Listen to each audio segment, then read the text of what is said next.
What's up, everybody? Welcome to the hXc Blizzard Podcast. Tonight, we've got some RFD lore. We've got some world-class raiders still competing for the world-first garage kill. Sort of. And another Hearthstone Crack-a-Pack. But first, as always, the most killed creature in the world of Warcraft, Zista. What's up? Should I have said Conductor Zista? Yeah. So what's new? I heard you were Choo-choo, motherfuckers. How was your stream? Oh, that one was pretty bad too. Yeah? They're just so long. 24 know, hours does not seem as long as when you're stuck on a train. so the best part is that I kept other than your 8-bit self, I kept, like, after your stream, I look back and I see you on Steam still playing Train Simulator. Yeah, I had to run out immediately following the stream. I did not actually get to sleep following the stream. I had to run out in a hurry and forgot to shut the computer and Train Simulator down, so it pretty much ran for the last 3 days. Oh, that's awesome. Alright. So, we also have, with us as always, our own legendary co-host, apparently, Mr. Squishy. Yeah, now with 100% more posters. Yes, that's true. The doubling up. Oh yeah, definitely. So what's up? It's exciting. I bought a poster. Did you actually go out? Poster fair. Oh. No, it was at my university, so I just picked one up. Nice. All right. It's exciting, I know. So how are you guys today? Zista, his camera is either that or he's being really still right now. No, my camera seems to be broken.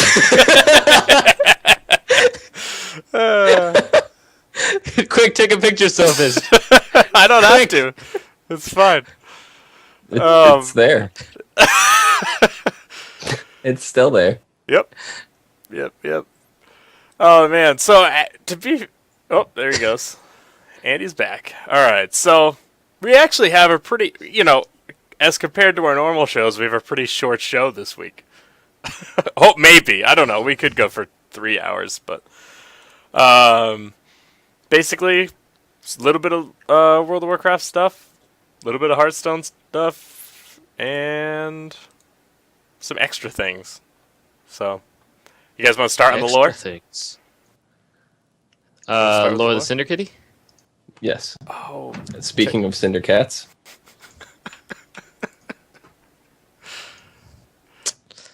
Yep. I hope your webcam freezes again. That's awesome. We're going to have to I saw. do Good job. something. Yeah, good job, me. All right. Anyways. Razor Friend Downs. Razor Friend. Razor Friend? Friend. I like to Razor call it Friend. friend. Yeah. Razor Friend, huh? Razor Friend. Razor Friend's down. Raise a friend because they're all dead. That's what this is. A bunch of Quillbore. Oh, that segue. Dead Quillbore. It's so pink. It's speaking of pink things. So let's pink. talk Let's about just go back to Dire Maul. Razor Friend Downs. So I don't know how much you guys know about this, but basically it's like RFK, except across the street, Yeah? like the cat. And it's just it's their originally was the Quillbore's major city. It was the actual city part of that area because it was a huge area where the Agamon died. And then it was taken over by a lich. And now you have a bunch of undead and Quillbores and undead Quillbores. We were talking about it a little earlier. Like Coruscant from Star Wars, right? Yes. Croissants. It was the capital city, and then it was taken over by the evil emperor. Yes. Oh, yeah, gosh. kind of. There's some debate about that. When me and Squishy were going over, it seems that a part of it says that he came in and then used some bad guys to kill over like 12,000 Quillbore, and then raise their bodies. Bad guys. Yeah, and then raise their bodies to have an undead Quillbore army and then force them into an allegiance. But other parts here that we came across said that they willingly entered into an alliance. So I'm not really sure what the actual lore is, but like what's the canonized lore. But from what we saw, there's a little bit of an argument. There's pieces in the game that say both. I would probably say the current dungeon journal is going to supersede everything. It doesn't. The dungeon journal doesn't actually mention. It's all other parts of the in-game. Like there's books that you can find that have pieces of the story. Yep. Well, it says agents of the Undead Scourge, led by the Lich, have taken control over the Quillbore race. Okay. And turned the Maze of Thorns into the Bastion of the Undead. But now the Quillbore fight a desperate battle to reclaim their city before Emmenar spreads his control across the Barrens. So it seems like they are fighting him, not allowing him to do this. I could see that. Yeah, for sure.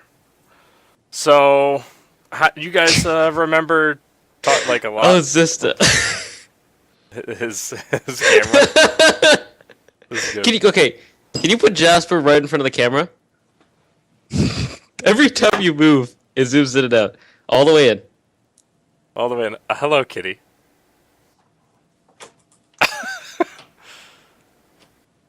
There you go. All right. See, now that's going to be fixed. Watch. Ready? It's not going to do it for the rest of the episode. Perfect. All right, now don't move. Anyways, do you guys remember running this a lot when you were... Jasper just... This is the cat. Oh, man. Was this an instance you guys ran a lot? Nope. No. Nope. Stop moving. It's distracting. Yeah, I don't know. It wasn't, we're having serious issues, yeah. Okay. Yeah, I mean, I enjoyed it. I even like it now. Like, it wasn't as, like, complicated as some of the other places that you'd get lost in, so I actually enjoyed it. It was fairly close to Orgrimmar when I was leveling up. Yeah.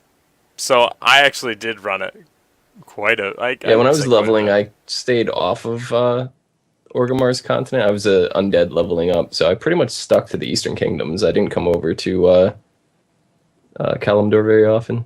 Yeah. I think I leveled in the complete opposite. I was always over there, so it was good. Yes, cat interrupted. That's this episode. We've got our name. Perfect. Cat? It's more like Zista moving. So I'm gonna reinstall Skype after this, but yeah, it's a Skype problem, I guess. It seems like it, yeah. Anyways, you guys want to talk about these bosses? It's nothing like it's not funny like the Dire Maul people. No. Dire Maul is probably the best of all time. Yep. So far, yeah. And it's not necessarily... There's not a ton here that like I remember that really stands out to me. One of the cooler bosses that we did talk about earlier was the first boss there, Tutankash. He was actually a Crypt Fiend. I believe he was a general or a commander. A commander. During the War of the Spider. And he was blinded. And by the light? Could be, yeah, sure. And so he decorates his lair with tons of spider webs, which is why when you go in there, he sends waves of people after you to kill you. And you keep banging that gong, and it really pisses him off because he's paying attention to all banging that gong, huh? It's basically what you do. And it's pissing him off until he comes out and tries to kill you guys, even though he's blind. So it's kind of cool. Interesting. Yeah. The one thing I remember now that you actually mentioned that boss, I did run this place quite frequently, but not at level. I ran this at level 60 countless times for that particular spider dropped a pair of gloves that had nature res on it that I needed for AQ40. Oh, yeah. And yep. I had to keep killing him to get the right combination because I kept getting like intellect. I had to get the agility, stamina, and nature res ones, and it took me over 100 tries to get that combination. So I do remember that.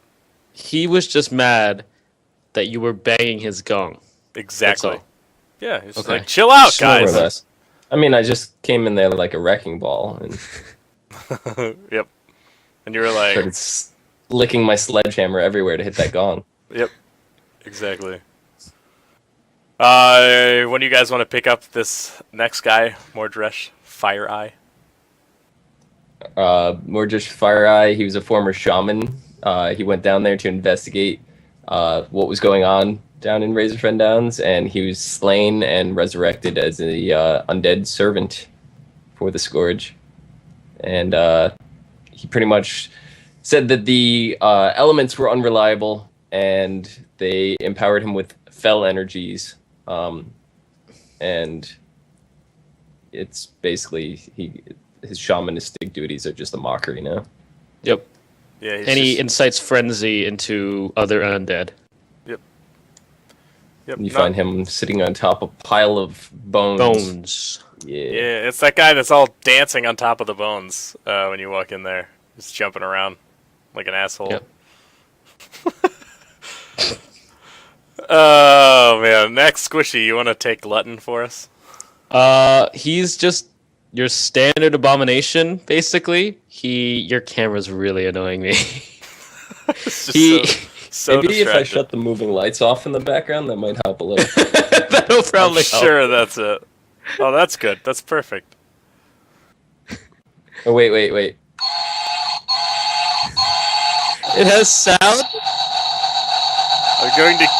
I'm going to hurt Indy for that. Thank you. Right. Anyways. Oh my gosh. Okay, so he's basically just your standard abomination. He patrols underneath the spiral to his so-called master, and he just basically feasts upon a bunch of corpses and spreads disease everywhere. Yep. Just eating and farting everywhere. And you're just walking around plaguing everything. He's your standard dog. Yeah, I mean he's the guy at level you'd go there, and if you had someone in your group that wasn't paying attention, just would run right into him because he patrolled around that circle spiral thing at the end, and you'd end up pulling him and like other packs of things, and he'd end up killing you because no one was paying it. You just end up with a ton of ads because I believe there were also ads that periodically spawned and walked down the spiral. Yeah. Exactly. Yep, he was kind of the jerk of the instance, but there's not much story here other than he's an A-bomb. He likes to eat things and spew crap everywhere. Yeah. Then you got this guy's name, man. Amnenar. There we go. Amnenar the Cold Bringer. He was a lich. He served the Lich King, obviously, and I believe he took part in the Scourge's assault on Mount Hyjal during the Third War. So he's got some connections to some major storylines, which is cool, which is probably the only person in here that does, as far as I know.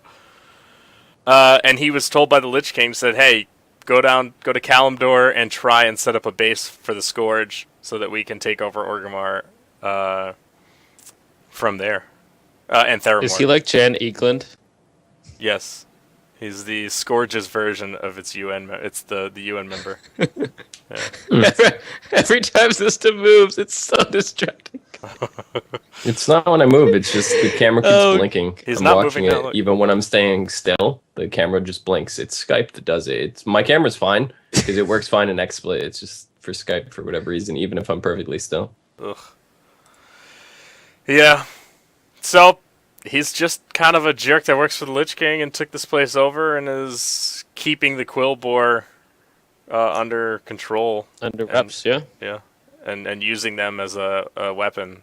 Although he hasn't really done much aside from take over the place. He just kind of sits there.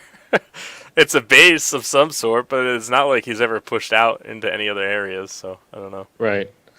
During the fight with him, doesn't someone come down and help you? One of the dragons, the aspects? Yes.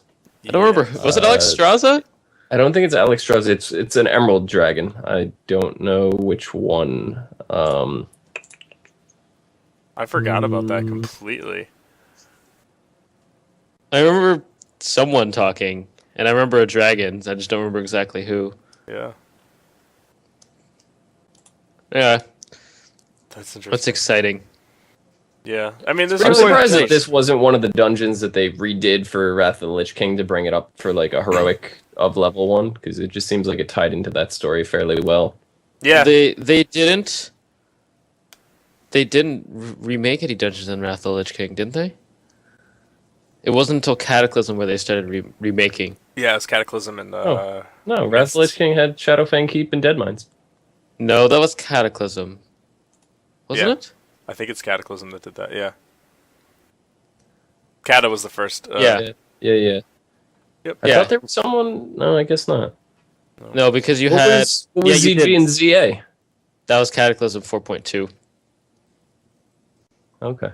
Yeah, because Wrath of the Lich King, you had Old War, which came with Halls of Lightning, Halls of Stone. Yep.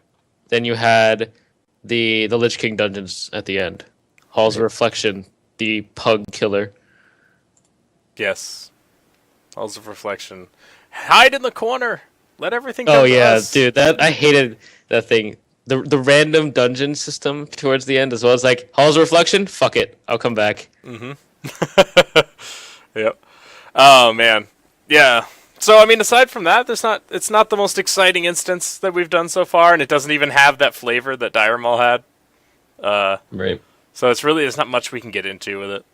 So we're kind of just going to hit it and move on, and we're actually getting pretty close to the end of these vanilla, semi-not-so-involved dungeons, so I'm pretty excited, because the raid content seems like it's going to be fun to get into, regardless of how old it is. Yeah, except it's going to be super long.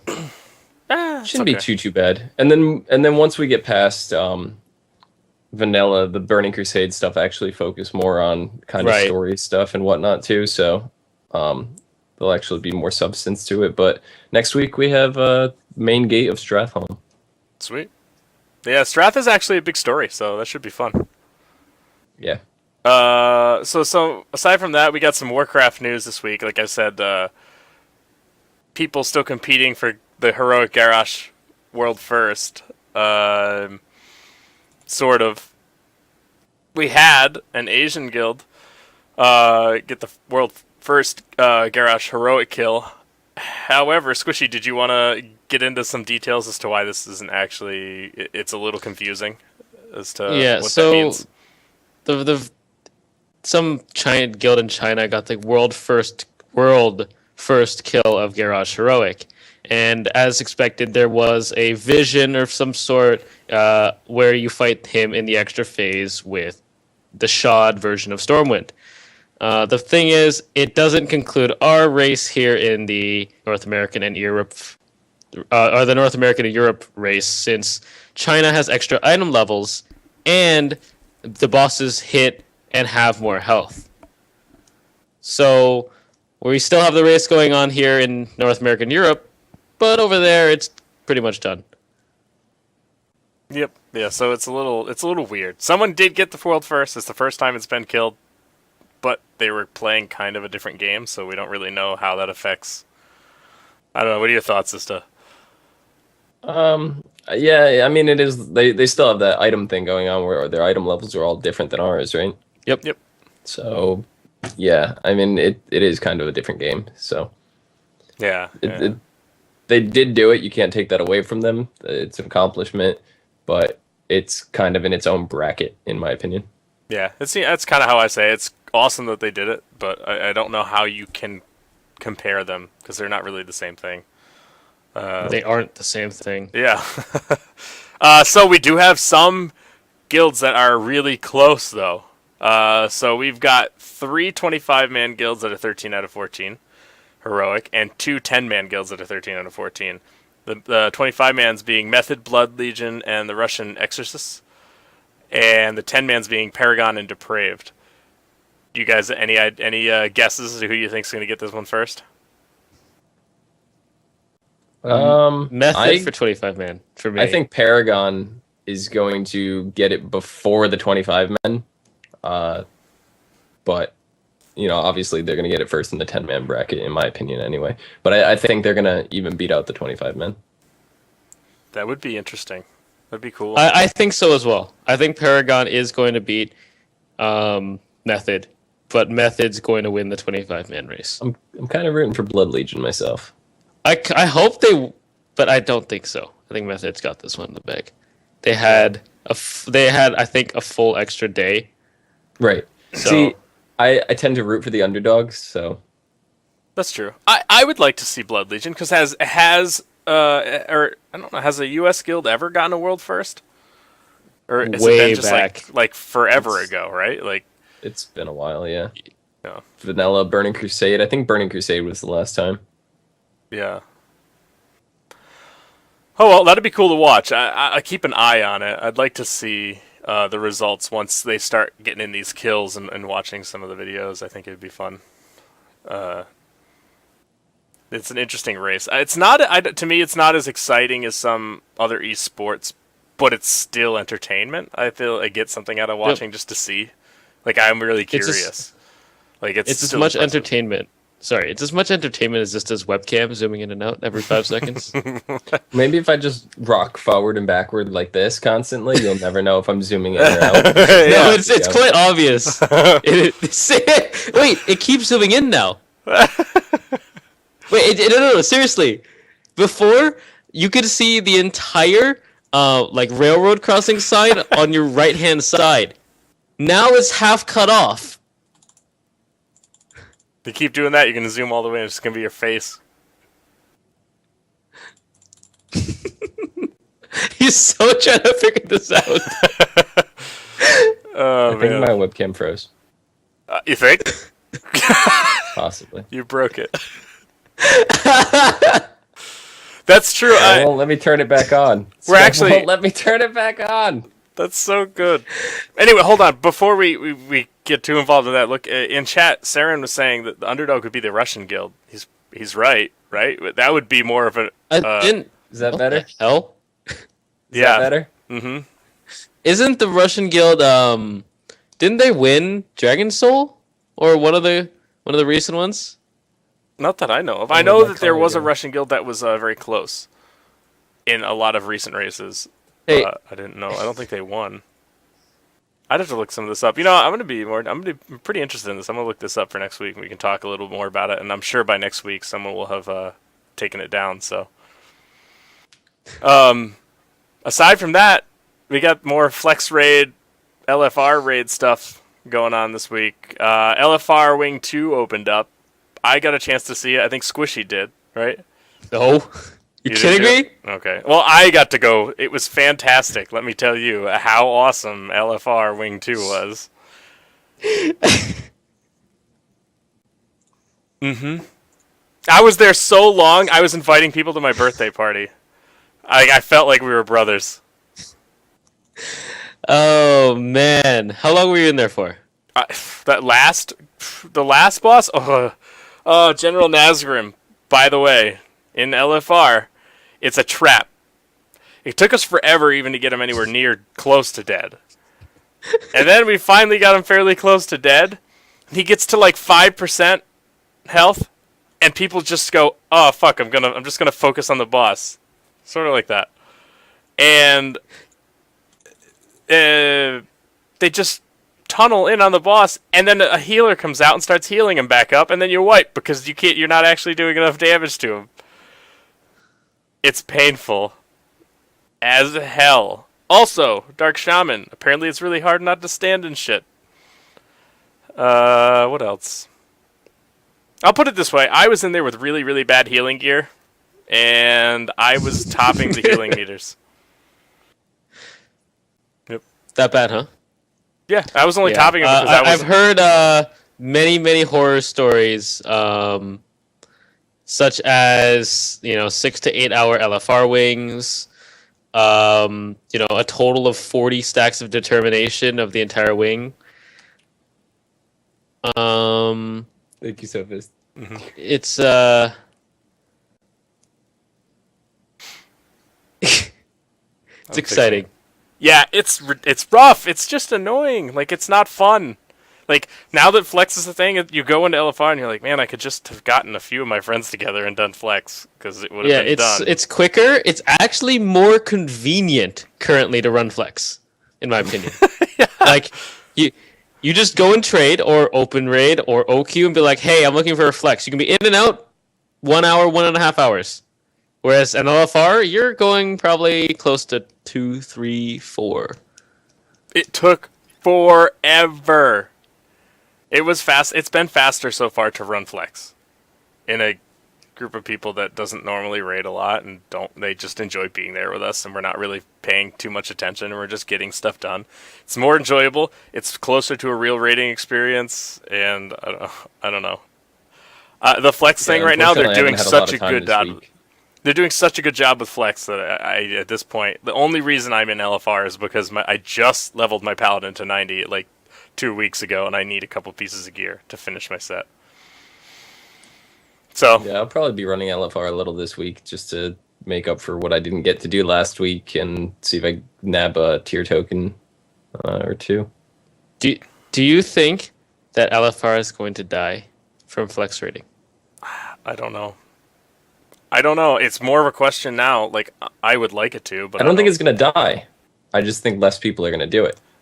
Here's why. Well, here's the thing. Yeah. There's a definition of die, and there's the other definition of die. One is that LFR is removed completely, and that's probably not going to happen. The other definition of die, as in that all the raiders probably aren't going to run LFR because it's painful. Mm-hmm.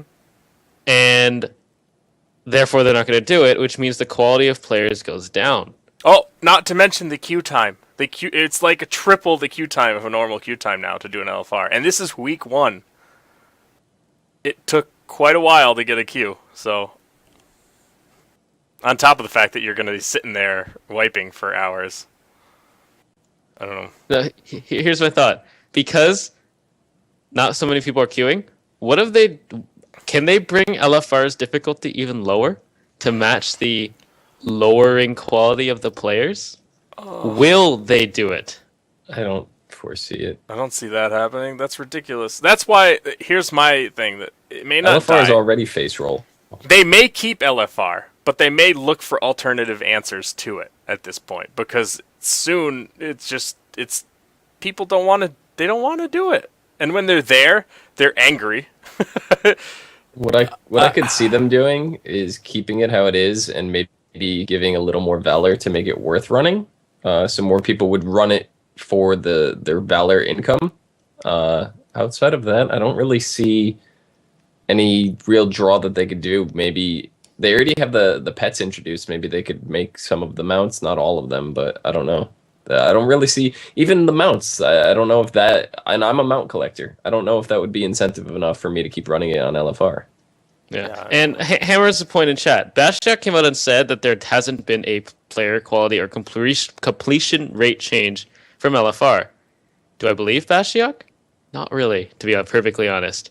From everything I've heard, and from personal experience with, the previous tiers LFR on week 1, I think there has been some change. Like, Silvis, what do you think?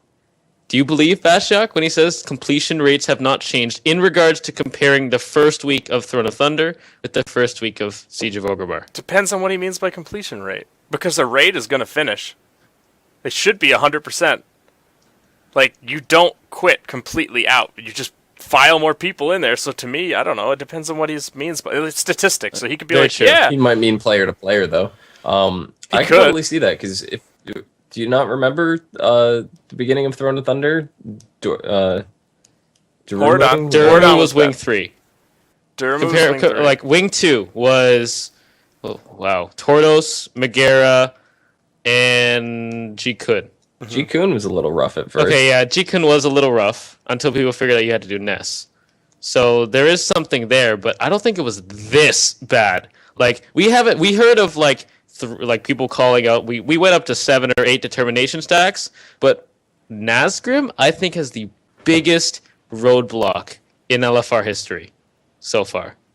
Well, even going back, do you remember for the Claxy one? I forget the name of it, but the second Garelon, like, that was almost incompletable the first week. Okay, yeah, I'll give you that. Yeah, that's true. So my it seems issue, right to me.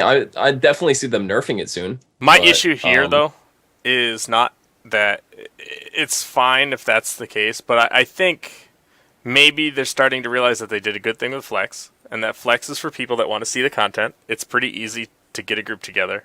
It's really easy to get a group together if you want to do it. Yep. I think their target with Flex, and I don't think they can take, like you said, I don't think they can take LFR out, at least anytime in the near future.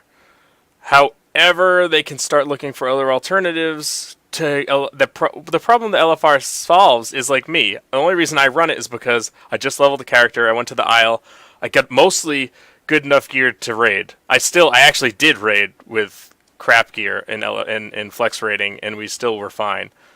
But I think that's really all it solves. It's not really there for people to, quote, see the content. Like, I have a job, I want to see the content. That's not what that solves. I think maybe they keep it in there. They say, look, we're not going to get rid of it, but they're not going to make it better. They're just going to say, LFR is what it is, and if you guys don't like it, then go run Flex. Also, we're going to look for other ways to get you gear. So I got the dramatic gopher effect there. Yeah. Yeah, that's basically. What are you doing? I don't know. I'm gonna just do this for the rest of the podcast. Yeah. I don't know. LFR is always a really touchy subject. It is. Yeah. It's just so. Yeah. Well, the problem is it's been quoted as like your lunchtime break. It's not. Except who really has 4 to 6 hour lunch break? Like, it doesn't. You can't even get into one now with that amount of time. That's I know. Unless you're a tank or healer, and half the time tanks or healers don't have an insta queue and more like a 20-30 minute queue. Mm-hmm. You're not getting in at a lunch break. So something needs to change to up the quality of runs, make the content easier. But you can't really change queue times even. Mm-mm. No. So. Anyways, this is something we could talk about forever. So we should maybe get into Hearthstone? Interested? I think we should bring Zista back. Sure. Okay. He looks sad. We could bring him back onto the I was gone? I didn't even know I was gone. Yeah. So, before we do the Cracker Pack, do you guys want to talk about that beta wipe that they announced? Squishy, you want to touch on it a little bit? Yeah, so Zaria, I think it was, posted on the forums that the beta wipe will be incoming shortly. This will include every single card you've owned, reset all classes back to level 1, except for Golden Galbin Mechatork.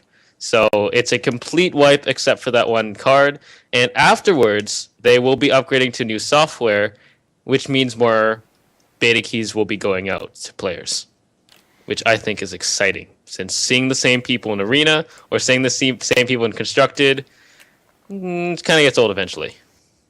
So not only are they wiping the characters, but we have to play through the tutorials again, correct? Yep. Yay! Yep. I didn't mind fighting Illidan, so at least I get to do that again. That's kind of cool. I kind of missed Illidan, so. Yeah. By fire be purged. I don't know why Ragnaros came out there, but the thing that really it piqued my interest on that is we're not going to have another wipe when it goes from beta to live. Right. And that seems a little ridiculous to me. Like, oh, really? A lot of things do that. But I could see that if it was going to wipe and go right into open beta, that would be okay. But if they don't go into open beta, then everybody who got in has a pretty big advantage over all the people coming in for live, because they're going to have so many arenas, card packs, all this stuff in advance. That's fine. It seems a little weird to me. It's a little odd, but I mean, it's not really marketed right now as a competitive game either. Like, so the fact that someone has an advantage, it's really only an advantage of if someone wants to spend money, then they don't have an advantage. Right. Which is, I mean, I don't really want to spend money, but whatever. It's not to say they have to be completely fair to that. Go ahead. I am looking forward to get my $50 worth of arena play back. Have you got what's your highest win rate in arena right now? 7. 7. So you got one free entry back. Yeah. Wow. I don't even know what mine Well, I is. think I've had more than one, but yeah. Yep. Yeah. So, and with it, they're probably I think they said they're doing the numbers tuning as well, right? So, Defias Ringleader is going to get changed. Mhm. Possibly Goblin Auctioneer and whatever they're doing with the coin, if So, any. do you see? And you're probably going to see some changes to the Defias Ringleader. I said that. I thought you said the coin and Goblin Yeah, Auction. I started Defias Ringleader, then No, I did didn't this. hear that. That was the whole point. Uh, I hate that thing against Yeah. you. yeah. No, I mean, do you foresee any major changes? I mean, they haven't said anything, but do you see them changing anything? Something to the priest class. The priest needs some help, Yeah. like big help. Yeah. Probably. I'm sure we'll see something in terms of gold as well. The gold. Oh rate. yeah, that's right. Do you see any like fundamental like foundation changes at all? Like anything to the card Stat game? screen eventually. Stat screen. That's true. Minions Yeah. killed, games won, games lost. That would be cool. Yeah, that stuff. I don't think they're going to get in for the first push anyway. But they said that they're going to be expanding content. There's that fourth mystery button down at the bottom. They said they would love to do 2v2s, things like that, multiple things, tournaments. None of that stuff is going to make it for live. It'll be shortly after live. You Well, don't not see. shortly after, but You also don't see. it won't go in. any major. Like, what I'm saying is like any sort of gameplay changes at all, other than the. No. Yeah, the definitely the priest has to do something because right now the priest is based off of combos onto one card, and then there's so much like instant removal in the game that you usually get like 3-for-1 because of it. Yep, that's never good. No, Never good. like it's like you have a card, then you power word shield it, and then you change its attack to its health. You just use 3 cards, and then he comes out with a naturalize or an assassinate or something. I know the priests have a card that changes all their healing spells into shadow spells, but it would be cool if the fundamental of the priest was something along the lines of they could choose to either do healing or shadow damage whenever they wanted, or even do 1 and 1, do 1 heal 1 friendly minion and damage 1 to an enemy minion or something, or to themselves or something. That might be something they could look into. Yeah. Yeah, I'd like to maybe. We should talk a little bit more about some Hearthstone stuff probably next week. We haven't really dipped into any like serious topics in a while on Hearthstone. It would be good to get out there. So this Dun dun dun. cards. Let's talk about some. All right, so we got Cracker Pack number 4. Rare, common, common, rare, common. All right, first common. We got Amani Berserker. It's an all classes card. 2 mana, 2/3, enrage +3 attack. How do you guys like this? Zista, do you like this card? I like it for certain classes, even though it says all classes. It works better with like the mage, for example, which you could ping it yourself with your own fireball whenever you wanted to ensure it gets the enrage off. Other classes that don't have any way to damage themselves, like the warlock and priest, not so much. Oh. Do you like it constructed arena? I prefer the one that does Wind Fury all around, but I'll take it in arena if it shows up and the other cards aren't nearly as good. Yeah. Squishy, what about you? You like this? It's a solid card. Yeah. It's amazing. Yeah. Well, not amazing, but it's good. Yeah. You know, it's worth it. And two mana for 2/3. That's good value. Yep. Especially because you can get it out early, and there's not a lot of 3 attack minions early on. Yep. Yeah. Yeah, I agree. I'm the same boat. It's 2 mana. It's one of the better 2 mana minions, like Right. generic minions. I think it's 2 mana. It's a 2/3. That itself, I'm okay with. I mean, that's the Raptor, right? There's a Raptor that's a 2 mana 2/3 without any benefit on it. just a little. Just a bear, and this at least has some upside. So yeah, Zista's right. It's much better with like a mage. You can ping it and deal 5 attack on turn 3, 5 damage on turn 3, which is pretty awesome. It's a card I think that some people they'll just debate using removal on. Probably not. You'll probably just kill it with something if you can, but it's dangerous. You at least let it through. Let's see. Yeah. What else do we got? Here we go. Young Dragonhawk, all classes, 1 mana, 1/1, Wind Fury. Thoughts, Squishy? Very situational. It is the only card in the game that, when paired perfectly with other cards, can get you a turn 2 victory. You want to explain that a little bit? If you have the perfect set of cards and you go second as a rogue, you can win on turn 2.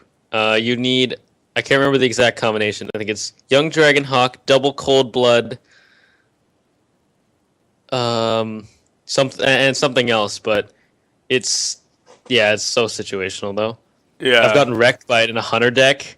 Like if they come out with that Timberwolf, what is it? Unleash the Hounds, but really it's meh.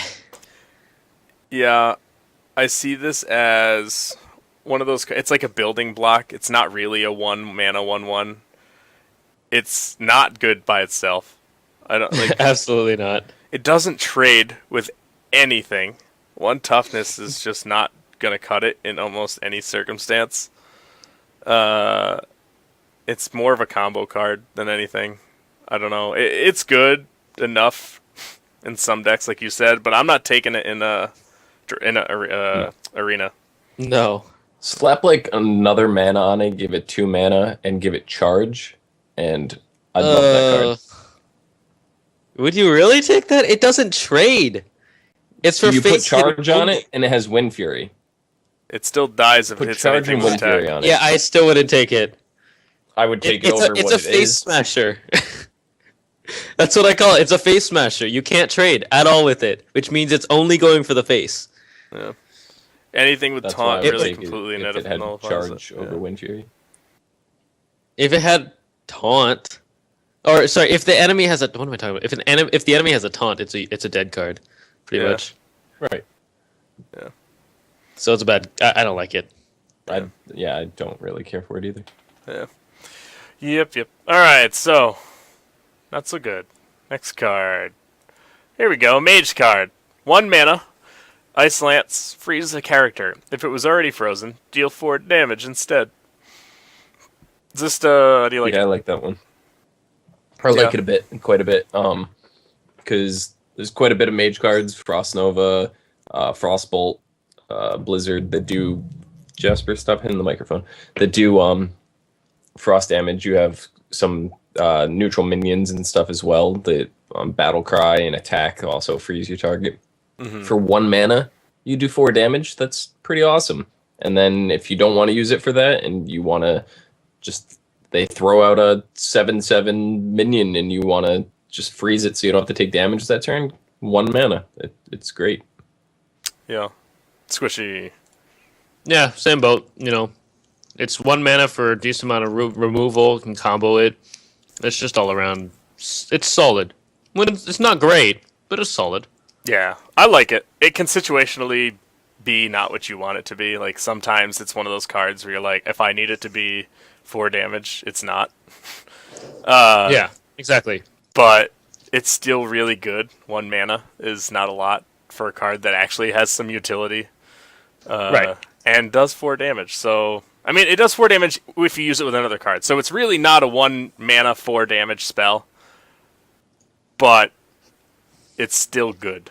It's adding 1 mana to whatever spell you use to freeze. So it could potentially, if you have Frost Nova plus that's 3 mana for 4 damage. That's still pretty good.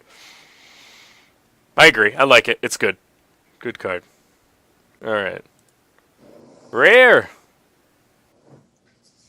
There we go. All classes. 5 mana, Abomination, Taunt, Death Rattle. So it deals 2 damage to all characters when it dies. It's also a 4/4. Squishy, what do you think?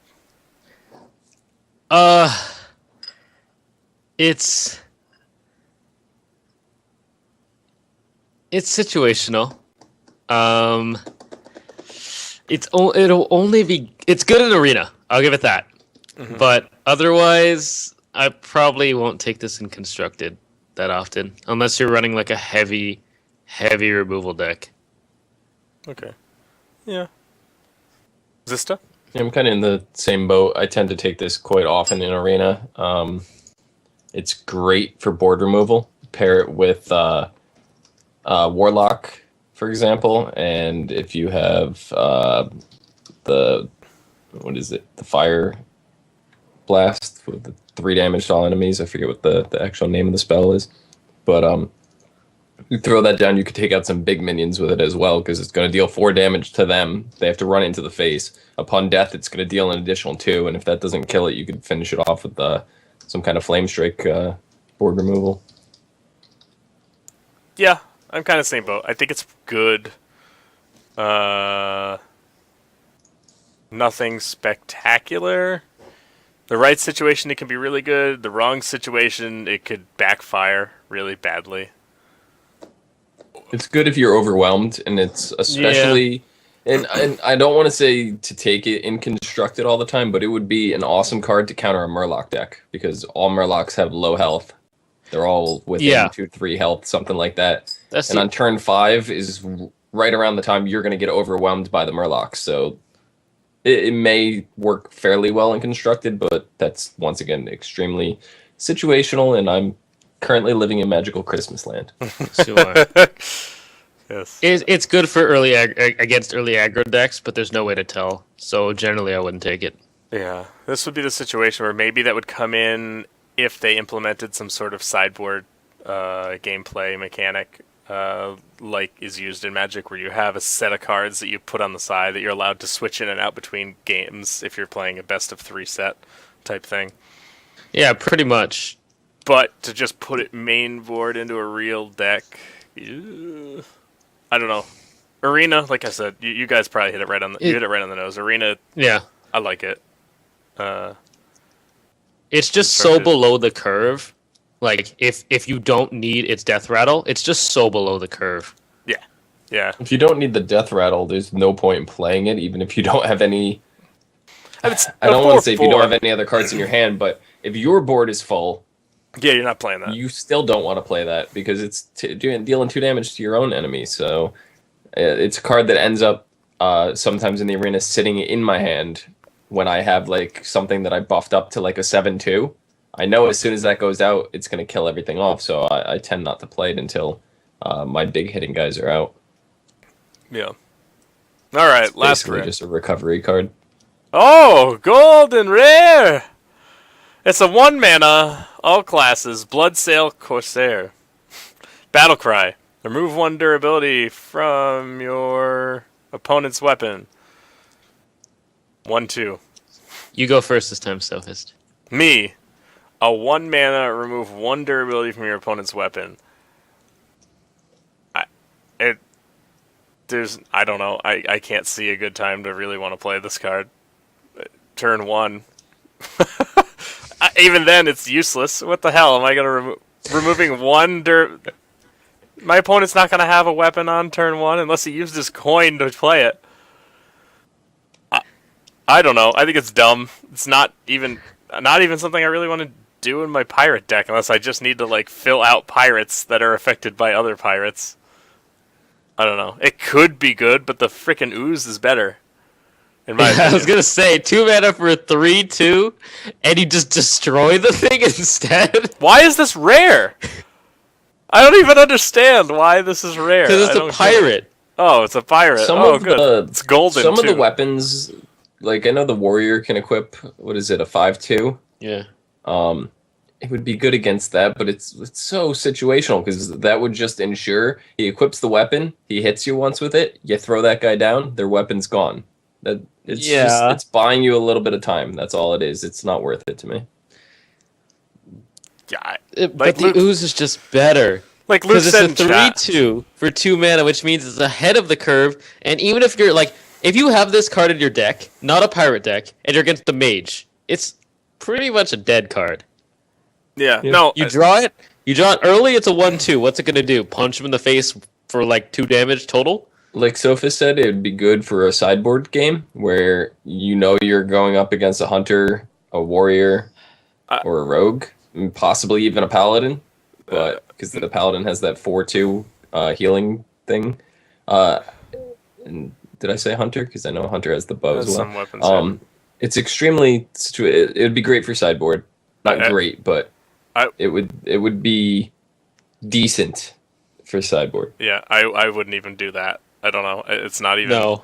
Like Luke said, a 1/2 for 1 is kind of okay. Like, but it's a joke that they made this thing rare. In my opinion, what the It's hell? not a card that you're going to be playing on turn 1. It's a card that you're going to be playing turn Right. 6, 7, whatever. No, and I'm not even doing that. That's dumb. Why would I play a 1/2 turn 7? the only point of playing that card would is be to remove the one durability. How many weapons is that going to get rid of? Like one? I just None. list them Well, off. the only thing it's Gorhal warrior. Yeah. Yeah. Yeah, One. that's the one that's gonna do the best against. I would just be like, why would you take this when you could just have the ooze? Because the Yeah. ooze is ahead of the curve as a 3/2 for 2 mana, and it just destroys the bloody thing instead of just removing one. And it's What I common. personally would do this with this card is because it's gold, I disenchant it and make something better. Yeah. That's Yep. exactly what this card is good for. Cool, golden rare to disenchant. Sweet. Yep. It's pretty much gonna be disenchanted considering the wipe's coming anyways. Oh my god, this thing. I don't understand. Like, if it was a common, I'd be like, alright, it's just a bad card. Whatever. But the fact that they made it rare actually almost pisses me off. Like, I don't understand. Think of rare as more like a green because there is no greens in this game, right?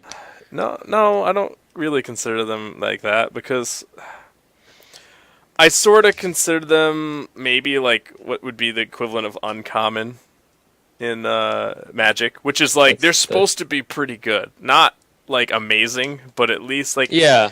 it's supposed to be a step up on like the power scale from a regular card. I think unless their like version of rare is just like this card is sweet. Look at the art. I made a cool pirate.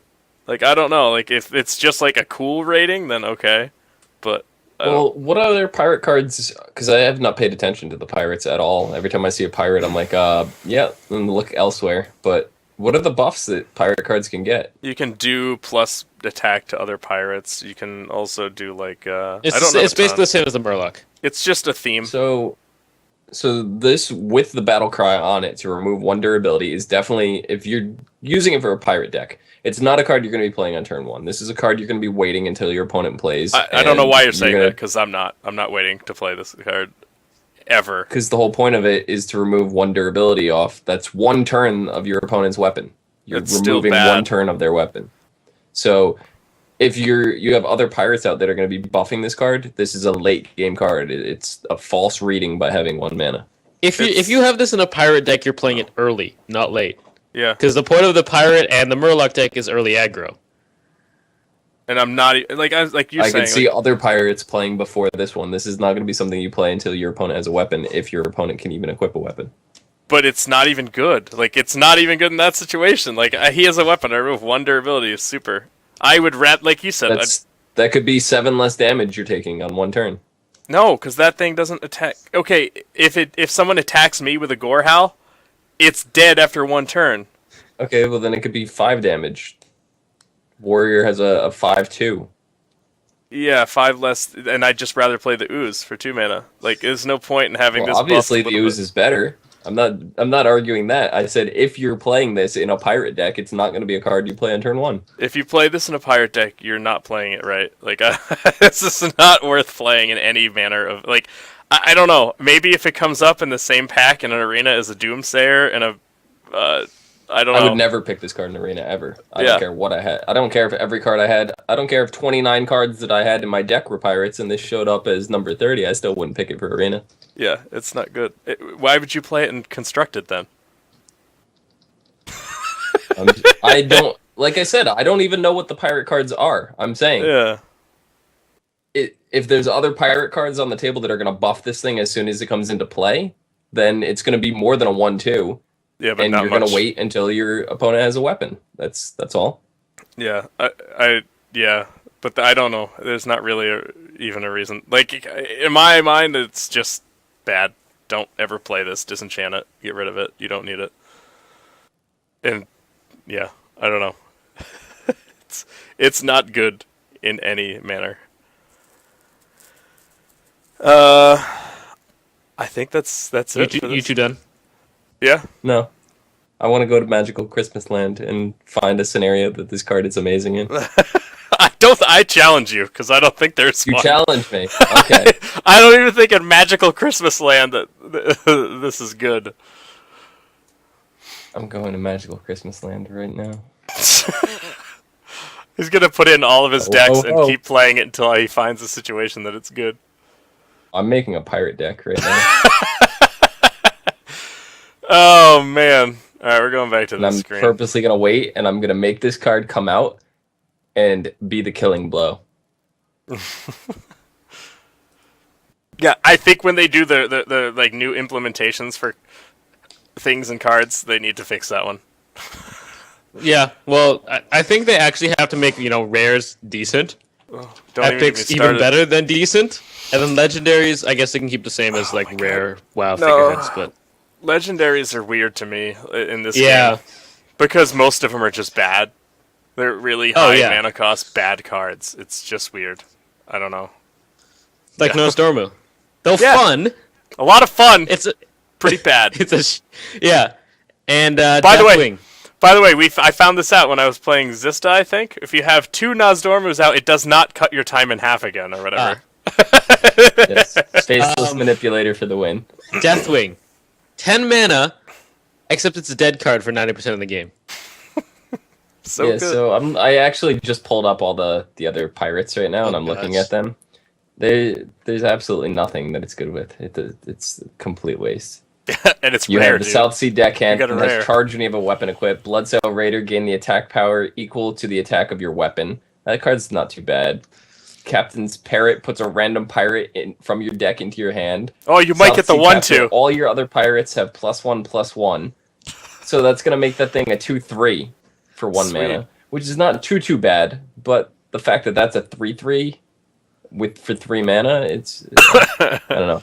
Dread Corsair costs 1 less attack per weapon, and then the Legendary Pirate, whenever you attack with your hero, draw a card.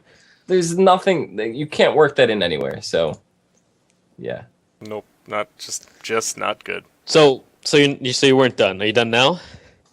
Now I'm done. He's I still- had to boot up Hearthstone. He's still gonna find up some. No, I tip my conductor's hat to you. So that was It's 5 just minutes of arguing for Sophist winning. Good to know. Well, Sophist no. won. We were I Zero already to zero. started. Sort I already of. started with I don't know what any of the pirate cards are. So It's more. It was more. We were only arguing how bad the card was. He was like, "It might be okay." I was Oh, like, no, "No, agreement that it was a bad card. I was just trying to find some Yeah, way you were to both play. on the bad end of the spectrum. Except Sophist was arguing it's super bad. This was like it's kind of not that bad. You're like, Trying it's to find bad, but I some don't know if it's situation that." where it could be of use to someone, but I retract that because I couldn't find it. Yeah. All right. So this week we actually don't have any Diablo 3 news, no StarCraft news. We're still gonna. We really gotta find someone that has some semblance of idea of how StarCraft works, so that he can help us or she can help us. Aside from that, you guys remember last week we did some brackets on the show for How some did I League do? of Legends things. All right. So the finals haven't been played yet, so it's not finalized. But It's not finalized. Really? yes, finalized, That's a terrible finalized. pun. I'm like a new rapper. It's fine. She's Ryan? fine? It's fine. It's fine. We're We fine. fine? It's All fine. right, let's bring up some of these things here. Let's see. Who do we want to do first? Me, what did I get? What's my score? Let's No, go with I'm Sophist first. I'm saving you for last, Zista.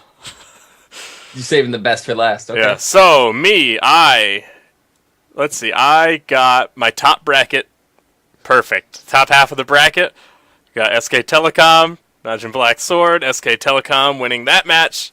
I was looking good. I was looking sweet. And then we go to the bottom half, and I didn't get anything right. I had OMG winning. Nothing. I had Cloud9 winning. Side note, OMG was my champion, so I'm done. Wow. I'm done getting points, and I have 8 of them. So we have Sophist at 8. That's kind of low. Yeah, that's kind of low. How And did you we score have nothing in the second bracket? I don't understand the that. bottom Yeah. half. Yeah. I don't know. Anyways, we'll move on. Let's not dwell on this. Then we get Squishy, who just like came out like gangbusters. It was like SK Telecom, yup, 2 points. Najin Black Sword, yup, 2 points. Royal Club, Yup. yup, 2 points. Cloud9, nope. Fuck. Hey Squishy, That's all. who is your champion? Yep. Royal Club. Yep. So he had Cloud9 as his champion, and fun. So that means there's no more points from the bottom Yeah, bracket for Squishy. And What? then side note, he also had Black Sword winning in the top bracket. So he got 6 points in the first round, and then Dang. proceeded to be done. You win your prize of a banana. Yeah. So 6 points, Squishy. 8 points, me. I got this in the bag. But then Zista, the man who doesn't even pay attention to League of Legends, Oh yeah. he had the Gummy Bears winning. Oh, he didn't get a point there. So Zista, 0. you should give yourself a banana for that. Then he had his favorite X-Men winning. So he Gambit. got 0 points there. Then he loved like yelling, "Oh my god," and that didn't work either. And then Cloud9, because they were North American, 0 points. So So what are you saying? I'm saying this is what your bracket looks like.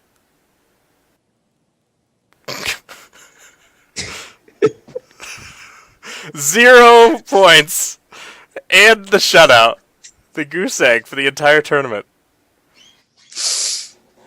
Though to be fair, you know nothing about the League of Legends scene, so Congratulations, sir. You can only go up from here.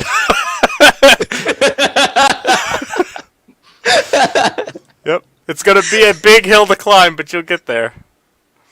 You have And I 1 was just year. ranking on you for not scoring anything in the second half of your Yes. bracket, and I scored 0 for the whole bracket. The whole thing. Zero points. And then I guess we should bring up Squirrel, who was on the show last week, who basically just said, "Fuck your couch, guys." And he got 2, 4, 6 points in the first round, 8 points in the second round. He put a perfect second round, so he gets a bonus point, and he's sitting at 15 points, and he's the only one with his champion still viable. So he could end up with 27 points. And he doesn't even follow it either. Nope. So you have the two ends of the spectrum. Yep. And not of the people who don't know at random guessing. One gets nothing. One gets almost everything. Yeah. At least, as Luke said, at least my scoring is consistent. Yeah. Yep. We've got this bracket to look at. Ridiculous. So who you cheering for the finale, Sophist? Let's go back to here. I think SK Telecom. I'd like to see SK Telecom win. Well, I don't like you anymore. Why? Because I like Royal Club. Because Imp is amazing. I don't know. I think I'm going to refer SK Telecom just because I watched a lot of their games throughout the tournament and I like how they play, and I think they're really good. All right. Yep. That's it. Oh, wait, we got one more thing we want to talk about. You guys want to talk about this Steam console that Oh, man. they just kind of showed a little bit? Zista, you want to give us a little bit of a rundown about the Steam console that they just announced? I don't mind the fact that they're coming out with a console. That doesn't bother me at all. I think it's the right thing. But this screenshot that you just pulled up here, this controller, it really bothers me. And it's mainly because of the placement of what is typically the Super Nintendo layout that you have of the A, B, X, Y buttons. What? Do you see where those are? Yeah. Like, what the fuck is that? I don't know. I can only assume that they are smart enough that they actually tested this and people said that it's actually fairly comfortable and fairly usable. As Mike B pointed out on Twitter, it looks like a mini 1980s boombox.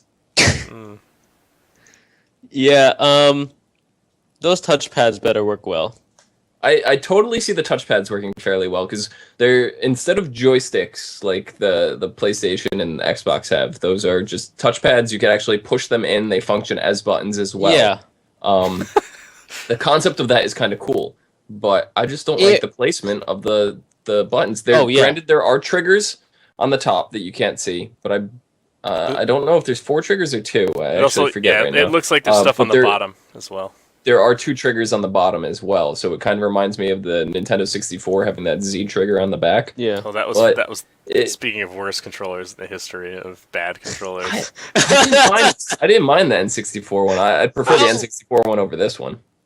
But it was a 3-prong thing where you held it in the middle with one hand. Yep. And then it's just not symmetrical. You're gonna use my mouth to control the middle? Hold on. No, I'm not even. No, not justifying you with this. I I'm going back to the splash screen. I don't know.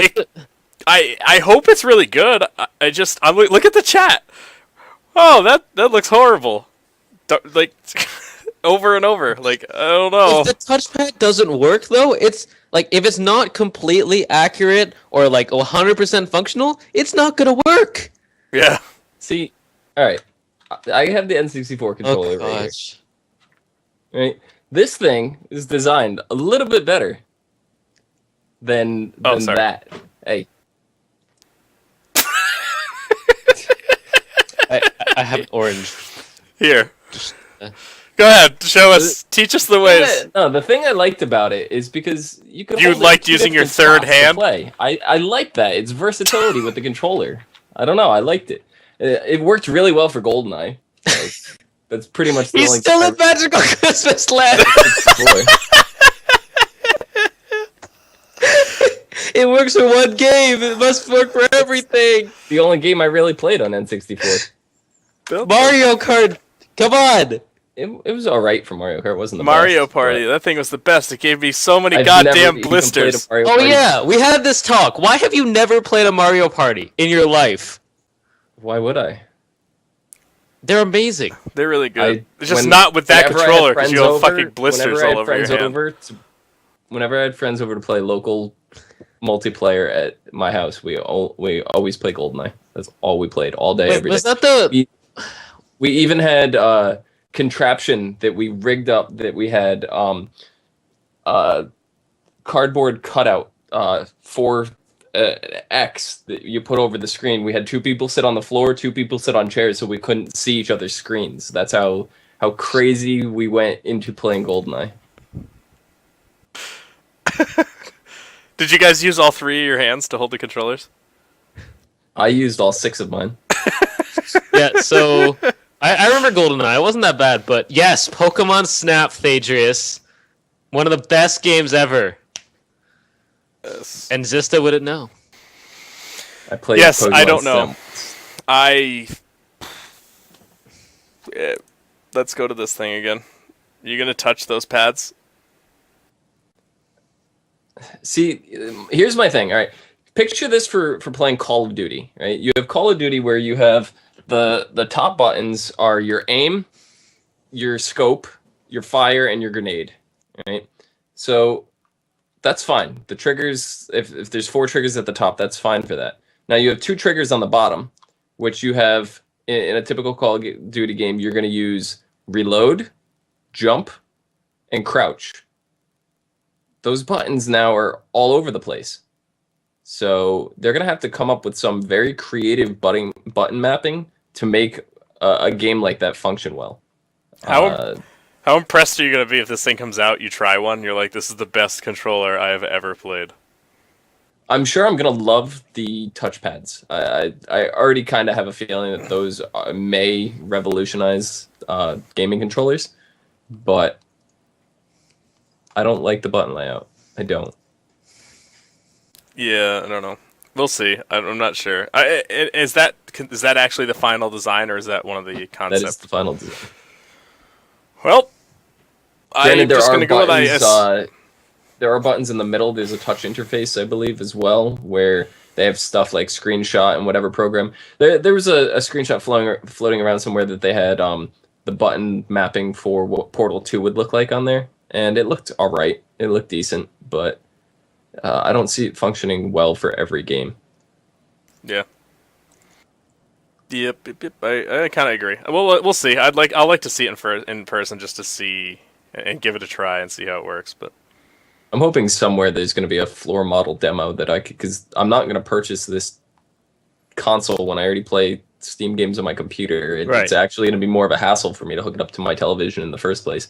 So I don't see myself ever actually owning it. If the controller itself is compatible with the computer, which I'm assuming it's going to be, I may look into buying one of those, but I need to have a hands-on test of it somewhere. So I'm hoping Best Buy or whatever will have a floor model somewhere where I could play around with it. It's called get a bloody HDMI cable. Wow, you just spent, what, $50 instead of buying a brand new console? Congratulations. Yeah. Oh well, I would like to see it. I'd like to get my hands on it and see how it works out. I hope it's good because I think Steam does a lot of good things. So, I'm interested. Sophist, what is this about you in a nurse costume? What? Can I donate to the Sophist? Chad has been saying that you are getting into a nurse costume or something for Halloween. I have no idea where this came from. I don't know. I don't even know. Our chat, I don't think they even watch the show. I think they just get together to talk to each other and come up with crazy shit. Now, I'm going to tell you right now, if I come in here on the Halloween-ish episode and Sophist is in a sexy nurse costume, I'm walking off the show. Me too! Where's your tiger costume from Body Rolls, Zista?